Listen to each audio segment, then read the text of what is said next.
प्रचण्डजीले आफैले हामीलाई बोलाउनु भयो र टोपबहादुर रायमाझीले जे भन्नुहुन्छ त्यही गर्नुभयो। यस मानेमा टोपबहादुरजी मुसिनु भएको छ भने पनि त्यहाँ चाहिँ प्रचण्डजीको आदेशमा मुसिनुभयो भन्ने कुरा देखिन्छ।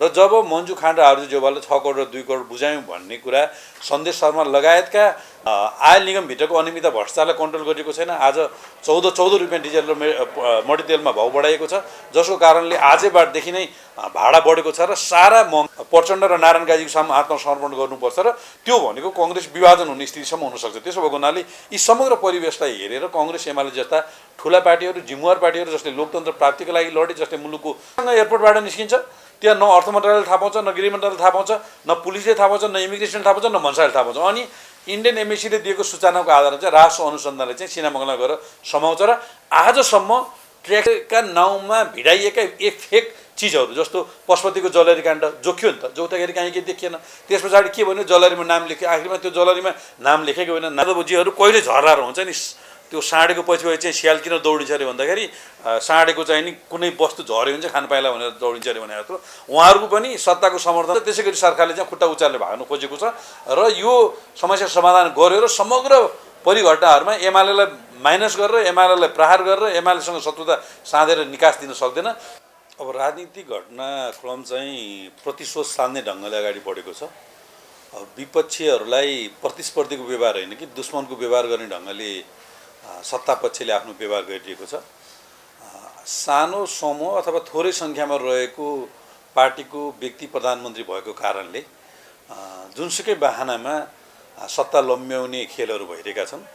त्यो हुँदाखेरि राष्ट्रियतालाई सङ्कट पर्ने ढङ्गले नागरिकता विधेयक जस्ता विधेयकहरू जबरजस्ती लालमोहर लगाइएको छ। टिकापुर घटना लगायतका असङ्ख्य अपराधिक घटनाहरूलाई प्रश्रय दिएको छ। अर्थतन्त्र चौपट भइरहेको छ। बैङ्कहरू डुब्दैछन्, सहकारीहरू डुब्दैछन्, सहकारी पीडितहरू आन्दोलनमा छन्, निर्माण व्यवसायीहरू आन्दोलनमा छन्, स्वास्थ्य व्यवसायीहरू आन्दोलनमा छन्, मित्र ब्याजीहरू आन्दोलनमा छन्, लम्पी स्किन लगायतका रोगबाट पीडित किसानहरू महामारीमा छन्। यत्रो बाढी पहिरो लगायतका प्राकृतिक प्रकोपका विरुद्धमा अथवा राहत दिने कुरामा कुनै सरकारका ठोस कार्यक्रमहरू आइरहेका छैनन्। बजेट कुनै कार्यान्वयन भइरहेको छैन। 1/3 कम चाहिँ राजस्व उठिरहेको छ।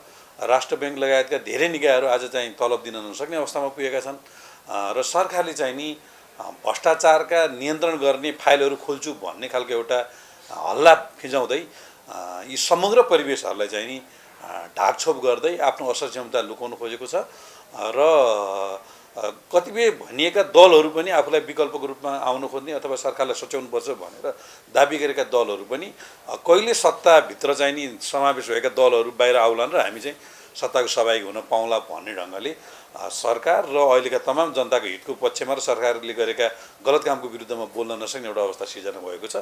यसले मलाई लाग्छ राजनीति जनसङ्कटतर्फ जाँदैछ, मुलुक जनसङ्कटतर्फ जाँदैछ। विकास गर्ने त कुरै जाओस्, विकासको सपना पनि देख्न छोड्यो। हिजो केपीओलीको पालामा रेल बनाउने कुरा, पाइपलाइनबाट तेल ल्याउने कुरा अथवा चाहिँ सुरुङ मार्गको कुरा, समुद्रमा नेपाली जहाज चलाउने कुरा गरिरहँदा उडाउने मान्छेहरू आज जनताका मूर्छित सपनाहरूलाई जगाउने कुराहरू पनि आज सपना पनि नदेख्ने ठाउँमा चाहिँ जनतालाई पुऱ्याएको अवस्था छ। यो चाहिँ बडो गम्भीर छ र यतिखेर अब राजनीतिक दलहरूले एउटा उच्च तहको समझदारी बनाएर यो समस्या समाधान गर्नको लागि कमसेकम मुख्य राजनीतिक दलहरू चाहिँ एक ठाउँमा उभिएर जानुपर्ने अवस्था आयो जस्तो लाग्छ मलाई चाहिँ। अब भ्रष्टाचारका विषयमा जुन ढङ्गले स्टन्टबाजी गर्न खोजियो त्यो चाहिँ एमाले भ्रष्टाचार गरिरहेछ र हामी एमाले फसाउँछौँ भन्ने ढङ्गले प्रचार गरियो। तर जब भ्रष्टाचारका फाइलहरू अनुसन्धानका क्रममा गए ती फाइलहरू सबै आफैतिर फर्किने स्थिति बन्यो। जस्तो बालुवाटार प्रकरणमा माधव नेपाल, बाबुराम भट्टराई, विजय कुमार गच्छिता लगायतका 4 जना मन्त्रीहरू र तत्कालीन मुख्यमन्त्रीजी लगायतका साथीहरूमाथि नै बालुवाटार प्रकरणमा अदालतले थुनेर अथवा चाहिँ नि अनुसन्धानको दायरामा लिएर भन्ने आदेश दिइसके पछाडि बालुवाटार प्रकरणमाथि उहाँहरूले फिजाउनुभएका भ्रमहरू चिरिएको छ। त्यसै गरी बालुवाटार प्रकरण पछाडि अर्को चर्चित प्रकरण जुन भुटानी शरणार्थी प्रकरण थियो, त्यो प्रकरणमा टोपबहादुर रायमाझीलाई गिरफ्तार भइसके पछाडि भुटानी शरणार्थी टेकनाथ रिजाल नेताले के भन्नुभयो भने प्रचण्डजीले आफैले हामीलाई बोलाउनु भयो र टोपबहादुर रायमाझीले जे भन्नुहुन्छ त्यही गर्नुभयो। यस मानेमा टोपबहादुरजी मुसिनु भएको छ भने पनि त्यहाँ चाहिँ प्रचण्डजीको आदेशमा मुसिनुभयो भन्ने कुरा देखिन्छ। र जब मन्जु खाँड र आर्जु जेवालले 6 करोड र 2 करोड बुझायौँ भन्ने कुरा सन्देश शर्मा लगायतका दोषीहरूको अडियो बाहिर निस्क्यो जो सरकारले लुकाउन खोजेको थियो, सिआइबीले लुकाउन खोजेको थियो। त्यस पछाडि मलाई लाग्छ त्यो प्रकरण पनि अलमल परेको छ। त्यसै गरी अहिले सुनका प्रकरण, दुईटा प्रकरण, एउटा ई सिगरेटमा ल्याएको 9.5 किलो भन्नेको सुन महराका बहुछराले सम्बन्धित तस्करहरूसँग 132 पटक कल गरेको देखियो र त्यो चाहिँ नि गोदाममा राख्दा राख्दै सुन हरायो। एउटा गम्भीर प्रश्न यहाँ छ भने अर्को 100 किलो सुनको विषय मुख्य दोषी भनेको व्यक्ति कहिले कांग्रेसका नेता सुशील कोइरालादेखि लिएर राष्ट्रपति रामचन्द्र पौडेलदेखि लिएर रामचन्द्र मदन लगायतका नेताहरूसँग उसको उठबस भएका फोटोहरू सार्वजनिक हुन्छन्। त्यसै गरी अर्का आरोपी व्यक्ति जो रोल्पाको ज्वाइँ भनिन्छ उनी नन्दकोशेर पुन, वर्षमान पुन, उन्सरी घरती लगायत र ठुला भनिएका नेताहरूका छोराहरूसँग उनको उठबस, भिडियो, खानपिन आदि इत्यादिका टिकटकहरू, भिडियोहरू भाइरल हुन्छन्। यसरी हरेक कुरामा खाउँ भने दिनभरिको शिकार, नखाउँ भने कान्छाबाको अनुहार हुने ढङ्गले प्रचण्डजी फस्दै जानु भएको छ र एमालेलाई फसाउने जुन खालको उहाँको योजना भन्नेको छ त्यो सब गलत छ। त्यस भएको हुनाले हामीले उच्च स्तरीय न्यायिक छानबिन समिति बनायौँ। संसदीय समिति हामीले किन मानेनौँ भने हिजो जनार्दन शर्माजीले करका दर रेटहरूमा जुन ढङ्गले सेटिङ गर्नुभयो र आज म एक दुईवटा उदाहरण दिन्छु। विनोद चौधरीजीले 50 अर्ब आम्दानी गर्नुभयो यो वर्ष मात्र। किन भन्दा इलेक्ट्रिकल भेहिकलमा उहाँको कम्पनीसँगको जुन साझेदारी र साँठगाँठ थियो त्यसको परिणाम हो। आज सारा ब्याङ्कहरू एक ढङ्गले भन्यो भने नाफामा छन्। हिजो सेटिङ गरिएका सिमेन्ट उद्योगहरू, हिजो सेटिङ गरिएका आइरन इन्डस्ट्रिजहरू र हिजो सेटिङ गरिएका महिलाहरूले प्रयोग गर्ने सेनिटरी युट जो चाहिँ शेरबहादुर ज्यूका छोरा जयवीर सिंह नै यसका आयातकर्ता थिए नेपालका सन्दर्भमा। यी सारा उद्योगहरू धनी छन् तर कर र राजस्व उनीहरूले तिरेका छन् त छैनन्। किनभने त्यो चाहिँ नि आज एनटिसी र एनसेल चाहिँ सबभन्दा धेरै कर तिर्ने निकायको रूपमा चाहिँ स्थापित भएका छन्। यसरी अर्थतन्त्र सेटिङमा चलेको छ। राजस्व 1/3 मात्र उठेको छ। आर्थिक वृद्धि दर 2.7 दरले मात्रै भएको छ। अन्तर्राष्ट्रिय रकम सिन्चितको स्थिति 3 महिनालाई पनि नपुग्ने स्थिति छ। वैदेशिक लोन दिन प्रतिदिन बढ्दो छ। महँगी एकदम धेरै बढेको छ। अब पेट्रोलियम पदार्थमा चाहिँ स्वचालित संयन्त्रद्वारा बजार भाउ बढाउने भनेर भनिएको छ तर आयल निगमभित्रको अनियमितता भ्रष्टाचारलाई कन्ट्रोल गरिएको छैन। आज 14 रुपियाँ डिजल र मट्टीतेलमा भाउ बढाएको छ जसको कारणले आजैबाटदेखि नै भाडा बढेको छ र सारा महँगी अझ धेरै थोपरिने स्थिति छ। यसरी जनताले राहत होइन आहत पाएको स्थिति छ र नेकपा एमाले संसद अवरोध गर्नुको कारण के हो भने सत्ता पक्षले एमालेको कुरा सुनाइ नगर्ने र उहाँले अनुसन्धानको जुन 60 दिनको समय छ त्यो मध्ये 25 दिन सकिएको हुनाले अर्को 35 दिनको समय हामीलाई दिनुस्, हामी छानबिन सक्छौँ भन्दै यहाँभित्र चाहिँ फाइल खोल्ने होइन कि फाइल मिलाउने र सत्ता गठबन्धनका व्यक्तिहरूलाई बचाउने। जस्तो उपेन्द्र यादवजीले के भन्नु, गौर हत्याकाण्डमा मेरो फाइल खोल्ने ढङ्गले प्रतिशोध साँधिँदैछ भन्नुभयो एकातिर, त्यो कारणले म सत्ताबाट विद्रोह गर्छु भनिसके पछाडि प्रचण्डजीले के भन्नुभयो, 10 लाख रुपियाँ पैसा हामीले क्षतिपूर्ति दिइसकेका छौँ, मृतकहरूलाई शहीद घोषणा गरिसकेको, त्यसबाट तपाईँको फाइल खोलिँदैन। यो दोहोरो मापदण्ड। माधव नेपालजीले प्रचण्डजीले सत्ता गठबन्धनलाई टार्गेट गर्नुभयो, हामी माथि नै टार्गेट गर्नुभएको हुनाले हामी चाहिँ प्रचण्डजीसँग सन्तुष्ट छैनन् भनेर शेरबहादुर देउवाजी कहाँ गएर 2 घण्टा चाहिँ बोल्ने स्थिति बन्यो। कङ्ग्रेसको संसदीय दलको बैठकमा प्रचण्ड स्वयं यो समग्र प्रक्रियामा समावेश हुनसक्छ, नारायण गाजी यसमा समावेश हुनसक्छ, त्यसको हुनाले छानबिन समिति बनाउने एमालेको माग ठिक छ भन्ने कुरा संसदीय दलको बैठकमा ठुलो दबाब परेको छ। यसरी आज कङ्ग्रेसका सभापति शेरबहादुर देउवाजी दुईवटा दबाबमा हुनुहुन्छ कि उहाँले सांसदहरूले भनेको कुरालाई सम्बोधन गरेर जानुपर्छ अथवा सत्ता समीकरणमा परिवर्तनमा लाग्नुपर्छ कि उहाँले प्रचण्ड र नारायण गाजीको सामु आत्मसमर्पण गर्नुपर्छ र त्यो भनेको कङ्ग्रेस विभाजन हुने स्थितिसम्म हुनसक्छ। त्यसो भएको हुनाले यी समग्र परिवेशलाई हेरेर कङ्ग्रेस एमाले जस्ता ठुला पार्टीहरू, जिम्मेवार पार्टीहरू जसले लोकतन्त्र प्राप्तिको लागि लडे, जसले मुलुकको समृद्धिका सपना जनतालाई बाँडिरहेका छन् र जनतालाई आस्ति ल्याइरहेका छन्, उनीहरूले अब मुलुकको निकास दिनको लागि एउटा उचित विकल्प खोज्नुपर्छ र एमाले माथिको शत्रुता सार्ने दिन अब सक्यो। हिजो 5 दलीय गठबन्धन बनाएर एमालेको विरुद्ध लड्यो, हिजो परामर्श ल्याएर एमालेको सरकार डालियो, हिजो एमाले फुटाइयो, हिजो नेकपालाई विभाजित गर्यो। यी तमाम चरणहरू सकिएको छ। अब हामी पनि त्यसलाई रिसिभी छान्ने पक्षमा छैनौँ। त्यसो भएको हुनाले उच्च स्तरीय छानबिन समिति बनाऊ, त्यो समिति मार्फत नाम चलेका सबै आयोगहरूको चाहिँ व्यवस्थित ढङ्गले छानबिन गरौँ। घटनामा जोसुकै दोषी हुन् त्यसलाई कसैले पक्ष पोषण नगरौँ र मुलुक समृद्धिको लागि, स्थिरताको लागि, विकासको लागि र भ्रष्टाचार विरुद्ध चाहिँ एउटा अभियान चलाउँ भन्ने पक्षमा चाहिँ नेकपा एमाले छ। अब 33 किलो सुन प्रकरण र अहिलेको क्विन्टल सुन प्रकरणलाई एकै ठाउँमा तुलना गर्न मिल्दैन। यद्यपि यो दुवै सुन तस्करी थियो र धेरै घटनाहरू आइसकेको छ। इन्डियामा वार्षिक 15 टनभन्दा बढी सुन खपत हुने र इन्डियाले चाहिँ नि 6-7 टन मात्रै आयात गर्छ र बाँकी सबै चोरी पैठारीबाट जान्छ र त्यो मध्ये नेपाल एउटा ठुलो मार्केट हो भन्ने देखिन्छ। त्यसो हुँदाखेरि सुनको तस्करी नियमित भइरहेको छ। 33 किलो सुनको प्रकरणमा सुन फेला परेर त्यो प्रकरण अगाडि बढेको हो। त्यो प्रकरणको चाहिँ दोषीहरूको बिचको एक आपसको विवाद र समस्या भएका कारणले व्यक्तिको हत्यासम्म त्यो घटना पुगेको कारणले त्यो छानबिन भएको हो। त्यसो भएको हुनाले त्यो सुन सम्बन्धित ठाउँमा पुगिसकेको अवस्थामा त्यो छानबिन भएर धेरै दोषीहरूलाई त्यहाँ कारबाहीको प्रक्रियामा ल्याउने काम गरियो। त्यस पछाडि केपी ओलीको सरकारले 75 सालमा अनलाइन डिजिटल मोनिटरिङ सिस्टम राख्यो त्यो कुरालाई रोक्नको लागि।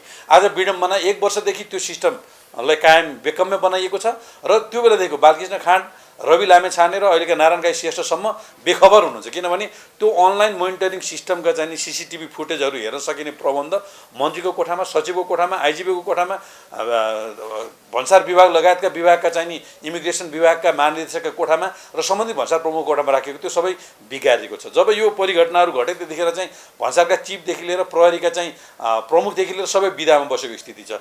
आरोपी एउटा व्यक्ति 1 वर्षमा चाहिँ 132 पटक हङकङ र सिङ्गापुर जान्छ। त्यो कुरा बेखबर छ इमिग्रेसन, बेखबर छ भन्सार। त्यस पछाडि सारा नेपालीले इन्डियन मोटरसाइकल चढ्छन् अनि त्यो सुन चाहिँ नि हङकङबाट आउँछ। त्यो मोटरसाइकलमा प्रयोग हुने चाहिँ नि ब्रेक सु, यो पनि एकदम अचम्म लाग्दो कुरा छ। यो विषयमा सबै बेखबर हुन्छन् र त्यो सुन एकदम निष्पीकृसँग एयरपोर्टबाट निस्किन्छ। त्यहाँ न अर्थ मन्त्रालयले थाहा पाउँछ, न गृह मन्त्रालयले थाहा पाउँछ, न पुलिसले थाहा पाउँछ, न इमिग्रेसनले थाहा पाउँछ, न भन्सारले थाहा पाउँछ। अनि इन्डियन एमएसीले दिएको सूचनाको आधारमा चाहिँ राष्ट्र अनुसन्धानले चाहिँ सिनामङ्गलमा गएर समाउँछ र आजसम्म ट्याक्सी ड्राइभरभन्दा माथि त्यसको लगानीकर्ताको, त्यसको निकासीकर्ताको, इन्यासँग त्यसको सरोकार के हो, यो सबै कुरा पत्ता लगाउन सक्दैन। र जे पत्ता लाग्छ त्यो पत्ता लागेको ठाउँमा चाहिँ माओवादीका विशेष गरेर त्यसपछि काङ्ग्रेसका नेताहरू जोडिन्छन् र अनुसन्धानको प्रक्रिया चाहिँ अवरोध हुन्छ। त्यसो भएको हुनाले यो विषय चाहिँ नि जुन ढङ्गले जस्तो बालुवाटार प्रकरणमा केपी ओली सरकारले त्रितल आयोग गठन गरेर त्यो आयोगले दिएको रिपोर्टको आधारमा आज बालुवाटार प्रकरणमा धेरै विषयवस्तुहरू अगाडि बढेको छ र कारबाहीको प्रक्रिया अगाडि बढेको छ। र हिजो 33 किलो सुन र अहिलेको 1 क्विन्टल सुनको बिच फरक कुरा हो। र यो 1 क्विन्टल मात्रै हो नि, यो चाहिँ 1997 किलो सुन चाहिँ यो बिचमा आइसकेको छ र 33 पटक भन्दा बढी चाहिँ सुन भित्रेको छ भन्ने कुरा आएको छ यो बिचमा। यो नयाँ सरकार बनिसके पछाडि त्यसो भएको हुनाले यो विषयलाई चाहिँ नि बडो गम्भीर ढङ्गले लिनुपर्छ। विगतका कतिपय कमजोरी भएका होलान्, विगतका कतिपय कमजोरीहरूसँग तुलना गरेर यसलाई हल्का बनाउनु मिल्दैन। सामान्यतया दलीय व्यवस्थामा आफ्नोभन्दा अरूकै कमजोरी कोट्याउने प्रचलन हुन्छ। त्यो कुरामा हाम्रो पनि कमजोरी रह्यो होला। तर एमाले काहीँ कतै कमजोरी भएको छ भने अन्यहरूले गरेका कमजोरी भनेको ढुकुटी फोरेको जस्तो कमजोरी हो। एमालेको काहीँ कमजोरी छ भने मुलाको टुक्कु अथवा बोडी चुडेर खान्छ नि बाटामा हिँड्दै, त्यो खालको कमजोरी अन्जनमा भएका होलान्। त्यसमा पनि हामी के कुरामा चाहिँ एकदम क्लियर छौँ भने एमालेलाई जुन खालका फेक काण्डहरू लगाएको छ छानबिन गरौँ भनेकै छौँ। जस्तो ओम्नी काण्ड भनेको छ, हिजो कोभिडको बेलामा बजार मूल्यभन्दा बढी औषधि ओम्नी कम्पनी ल्याउन खोज्यो भनेर हामीले त्योसँग सम्झौता रद्द गरेका छौँ, उसको धरोटी जफ्त गरेका छौँ ब्याङ्कबाट। छानबिन गरौँ भनेकै छौँ होइन। यति काण्ड भनिन्छ। 25 वर्षदेखि यति होल्डिङ्स कम्पनीले चाहिँ गोकर्णको रिसोर्ट चलाएको छ, रिनो एमालेको पालामा भएको छ, ठिक छ छानबिन गरौँ भनेकै छौँ होइन। त्यसरी 70 करोड काण्ड भनिन्छ। हामीले सेक्युरिटी प्रेस नेपालमा स्थापना गरेर नोट चेक लगायतका चाहिँ नि चिजहरू छाप्ने कुरा गऱ्यौँ। त्यसमा एउटा अडियो बाहिर आयो। त्यस पछाडि स्वयं सञ्चार मन्त्री गोकुल बास्केटाजीले राजीनामा दिएर छानबिनको प्रक्रियामा जाउँ भन्नुभएको छ। त्यो छानबिन गरौँ भनेको छ। भनेपछि एमालेका नाउँमा भिडाइएका एक फेक चिजहरू जस्तो पशुपतिको जलरी काण्ड जोख्यो नि त, जोख्दाखेरि काहीँ केही देखिएन। त्यस पछाडि के भन्यो, जलरीमा नाम लेख्यो। आखिरमा त्यो जलरीमा नाम लेखेको होइन, नाम त ताम्रपत्रमा लेखेको तत्कालीन राष्ट्रपति र तत्कालीन प्रधानमन्त्रीको। यो एकदम सामान्य प्रक्रिया पनि हो। त्यस भएको हुनाले एमालेलाई जुन ढङ्गले आरोप लगाउने प्रयत्न भएको छ यो सबै छानबिन गरौँ। उच्च स्तरीय छानबिन बनाउने कुरा चाहिँ एमाले माथि थोपरिएका झुटा आरोपहरू पनि छानबिन नगरौँ भन्ने हाम्रो आरोप होइन। छानबिन गरौँ। जस्तै हाम्रो केस आएको कारणले होइन। म फेरि पनि भन्छु, 1 क्विन्टल सुन प्रकरणमा एमालेको को मान्छेको नाम आयो, बालुवाटार प्रकरणमा एमालेको को मान्छेको नाम आयो। उहाँले जे भन्नुभएको छ टोपबहादुर रायमाझीको बाहेक एमालेको कसैको नाम आएन। टोपबहादुर रायमाझीको सन्दर्भ पनि मैले भन्नै पर्दैन, मैले अहिले पनि भने भुटानी शरणार्थी नेता टेकनाथ रिजालले प्रचण्डको आदेशअनुसार टोपबाजीले जे भन्नुहुन्छ त्यति गर्नुहोस् भन्नुभयो, मैले गरेँ भन्नुभएको छ। त्यसो भएको हुनाले एमाले समग्रतामा भनेको के हो भने सारा भ्रष्टाचारका फाइलहरू खोल्नको निमित्त उच्च स्तरीय न्यायिक छानबिन समिति बनाओस्, जसले बालुवाला प्रधानमन्त्री, बालुवाला मन्त्री, पूर्व प्रधानमन्त्री, शीर्ष दलका नेताहरू सबैलाई छानबिन गर्ने हैसियत राखोस्। यो मोडालिटीमा जाउँ भन्ने एमालेको माग हो र 35 दिनभित्र छानबिनको प्रक्रियामा गडबडी समाप्त गर्ने, त्यसपछि आयोग बनाउने भन्ने ढङ्गले सत्ता गठबन्धनका नेताहरूले जुन धाँधली गर्न खोज्दैछन् त्यो कुरा चाहिँ एमालेले स्वीकार गर्दैन। भ्रष्टाचारको फाइल खोलेको कुरामा हाम्रो समर्थन छ पूर्ण रूपमा। तर सवाल के हो भन्दा भ्रष्टाचारका फाइल खोल्दाखेरि जुन ढङ्गले सत्ता गठबन्धनका नेताहरूको नाम मुसियो त्यसलाई चाहिँ ट्विस्ट गरेर उनीहरूलाई बचाउने जुन प्रयत्न भइरहेको छ त्यसमा हाम्रो चाहिँ असहमति हो। त्यही भएर हामीले भनेका छौँ आरजुजी, मन्जुजी र स्वयं प्रचण्डजीको पनि छानबिन गर्नुपर्छ भने नक्कली भुटान शरणार्थी प्रकरणमा आड गर्नु पर्यो। माधव नेपालजी, बाबुराम भट्टराईजी, लीलामणि पौडेलजी, विजय गच्छेदारजी लगायतका 4 जना मन्त्रीहरूको छानबिन गर्ने कुरामा हिम्मतका साथ बालटार प्रकरणमा गर्नु पर्यो। आज नाम जोडिएका यी नेताहरूलाई बोलाउने आँट कसले गर्छ? कसैले पनि गर्न सक्दैन। त्यसबाट सिआइबी भनेको गृहमन्त्रीको मातहतको एउटा निकाय हो र गृहमन्त्री, अर्थमन्त्री र प्रधानमन्त्री माथि पनि छानबिन गर्नुपर्ने हुनसक्छ र शीर्ष नेता भनेकाहरूसँग पनि छानबिन गर्नुपर्ने सक्ने हुनसक्छ। त्यस भएको हुनाले छानबिन समिति बनाउनुको अर्को विकल्प छैन। यो कुराबाट सरकार स्केप भयो भने मुलुक चाहिँ भिडन्तमा जान्छ। एमाले सदन मात्र होइन सडकमा पनि प्रतिपक्षले जब सदनमा प्रतिपक्षको आवाज सुनिँदैन भने सडक पनि एमाले जानुपर्ने स्थिति हुनसक्छ र एमाले सरकारको विरुद्ध मात्र होइन सारा जनताको पक्षमा आवाज उठाउने ढङ्गले अगाडि जान्छ। यो परिस्थिति आउनुभन्दा अगाडि नै सत्तापक्षले समझदारी गरोस्। यद्यपि आज राष्ट्रपतिज्यूले हाम्रो अध्यक्षज्यूलाई भेट्नु भएको भन्ने कुरा आएको छ। चाँडै नै कङ्ग्रेसका सभापतिज्यूले पनि भेट्दै हुनुहुन्छ भन्ने सूचना मैले प्राप्त गरेको छु। यो ढङ्गले मुलुक एउटा सहजीकरणमा जाओस् भन्ने हाम्रो शुभकामना छ। गएन र मुलुक भिडन्तको दिशामा गयो भने आज सत्ताको स्वार्थमा बसिरहेका सत्ताधारी भनिएका आफ्नो अस्तित्व सङ्कटमा परेका प्रचण्डजीको अस्तित्व बचाउन र उहाँको द्वैत चरित्रलाई काङ्ग्रेस समर्थन गर्दै जाने हो भने काङ्ग्रेस आफू सकिएर एउटा चाहिँ भनाइ छ मोमबत्ती चाहिँ आफू सकिएर प्रकाश छल्छ भने जस्तो काङ्ग्रेसले आफू सकिएर माओवादी र प्रचण्डको राजनीतिक प्रकाश छर्दै हिँड्छ भने त्यो काङ्ग्रेसको दुर्भाग्य हो। यसमा चाहिँ हामी केही भन्न सक्दैनौँ। मैले अहिले पनि भने सम्पूर्ण प्रकरणमा चाहिँ नि खुल्ला छाती बनाएर छानबिन गरौँ होइन। गिरिबन्धु टी स्टेटको सन्दर्भ पनि के हो भन्दाखेरि पब्लिक प्राइभेट पार्टनरसिपको मोडालिटीमा अहिले हामी गएका छौँ।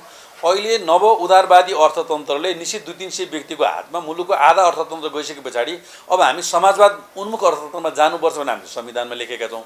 त्यसो हुँदाखेरि निजी क्षेत्रले सञ्चालन गरेका उद्योगहरूमा देखिएका बाधा अड्कन फुकाउने र उहाँहरूको उद्योग जीर्ण भएको सन्दर्भमा कतिपय कानुनी अडचनहरू छन् त्यसलाई फुकाउँ भन्ने सन्दर्भमा हामी एकदम लचिला छौँ। जस्तो सहकारीको समस्यालाई समाधान गर्नको निमित्त समस्याग्रस्त सहकारी समस्या समाधान आयोग केपी ओलीकै पालामा बनेको छ। गिरिबन्धु टी स्टेट लगायतका धेरै जीर्ण उद्योगहरूलाई अगाडि बढाउने सन्दर्भ सुशील कोइरालादेखि शेरबहादुर देउवादेखि प्रचण्डदेखि केपी ओलीसँगका सरकारहरूले प्रक्रिया अगाडि बढाएका छन्।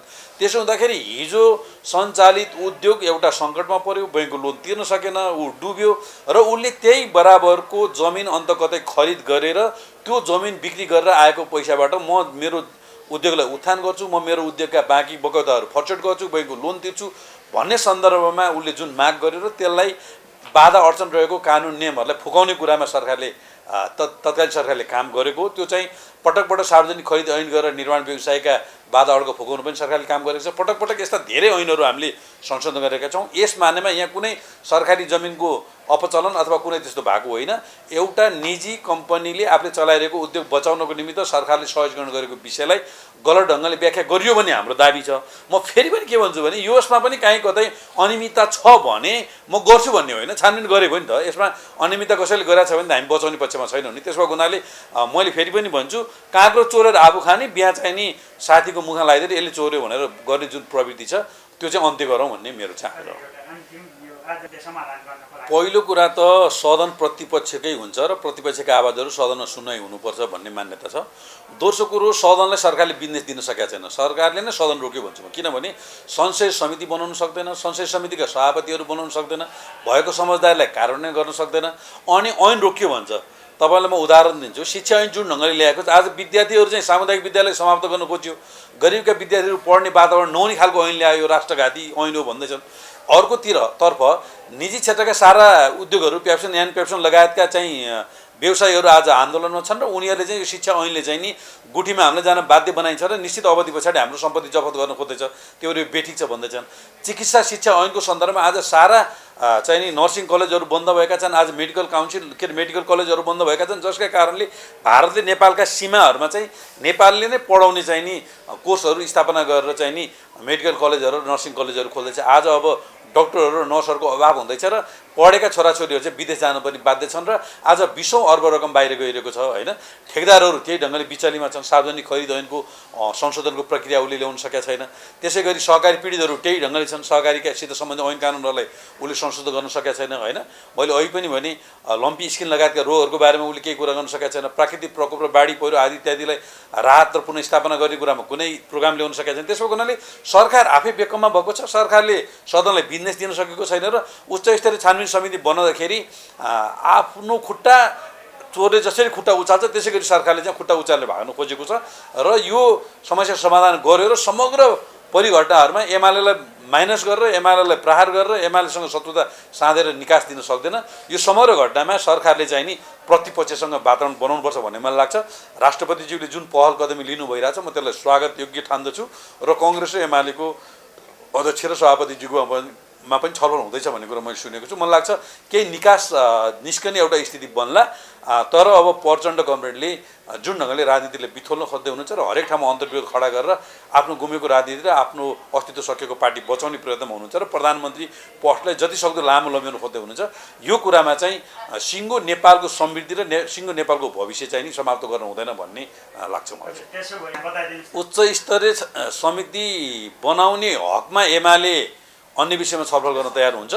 त्यो समिति नबनेसम्म एमाले यो विषयबाट ब्याक हुन्छ। सरकार ब्याक मात्र होइन, म त सरकारभित्र यति गम्भीर असमझदारी देख्छु सरकार चाँडै नै ढल्छ जस्तो लाग्छ मलाई। किनभने उपेन्द्र यादवको विषय मैले अहिले पनि भने गौरव हत्याकाण्डसँग उहाँ धेरै आक्रोशित हुनुहुन्छ, माधव नेपाल बालोटार प्रकरणसँग धेरै आक्रोशित हुनुहुन्छ।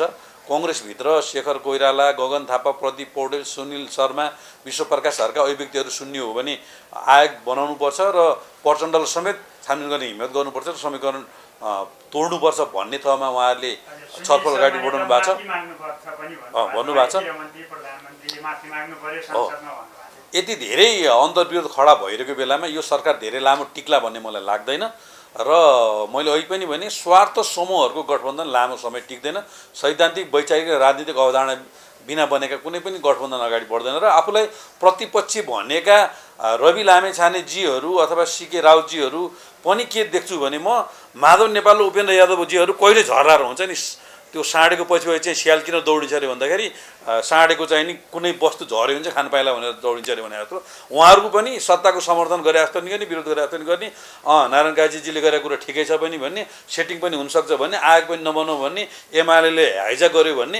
हाइज्याक गर्यो भनेर त तिनवटा बालाई समाप्त गर्छु, तिनवटा बाला सक्छु भनेर भाषण गर्दै आएको हो नि त। हाइज्याक त रोक्न सक्नु पऱ्यो नि त। अनि तिनवटा बाका पुच्छर भनेर तिनवटा बा कुन बाको पछि लाग्दा लाभ हुन्छ त्यही बाको पछि लाग्ने, अनि सरकारमा जान पाएदेखि चाहिँ केही गर्न सक्छु भन्ने, न आफ्नो क्षेत्रमा बजेट लाग्न सक्ने। यो खालको आफूलाई वैकल्पिक शक्ति भन्नेका साथीहरूको नौटङ्कीबाट पनि नेपाली जनता आजित भएका छन् भन्ने मलाई लाग्छ। त्यसो भएको हुनाले यो सत्ताको फोहोरी खेलबाट प्रचण्डले जुन खालको खेलाइरहेछन्, जस्तो रेशम चौधरीको मुद्दा फिर्ता लिइदिने, उनको श्रीमतीलाई मन्त्री बनाइदिने, अहिले फेरि श्रीमतीलाई हटाउनुहोस्, 6 महिना तपाईँलाई मन्त्री बनाउँछु भनेर खेलिदिने होइन। हरेक ठाउँमा प्रचण्ड पथ जुन लागू गरिरहेका छन् उनले र यो कुराबाट मुलुकलाई मुक्त गर्नको लागि चाहिँ नि प्रचण्डको सरकार गठबन्धन यो समाप्त हुनुपर्छ र नयाँ ढङ्गले मुलुक स्थिरता, विकास र सुशासन दिने ढङ्गले अगाडि बढ्नुपर्छ भन्ने मान्यता मलाई लाग्छ। र मलाई जहाँसम्म लाग्छ यो गठबन्धन धेरै लामो जाला भन्ने पनि मलाई लाग्छ। एमाले काङ्ग्रेस को मिल्छ भन्दा पनि जो मुलुक स्थिरताको लागि एमाले फराकिलो ढङ्गले कुराकानी अगाडि बढाएको छ। अब कङ्ग्रेसको पनि बुद्धि पलायो भने अब कङ्ग्रेसको सामु दुईवटा विकल्प देख्छु म, कि एमाले लगायतका राष्ट्रवादी, जनवादी र प्रगतिशील शक्तिहरूसँग सहकार्य गर्ने, कि पार्टी विभाजनको दुर्दशा खेपेर बस्ने। अब शेरबहादुर देउवाजीले कुन अप्सन रोज्नुहुन्छ? उहाँले मुलुकको हितको अप्सन रोज्नुहुन्छ कि पार्टी विभाजनको दुर्दशाको अप्सन रोज्नुहुन्छ? त्यो चाहिँ उहाँको हातमा छ भन्ने लाग्छ। हस् त।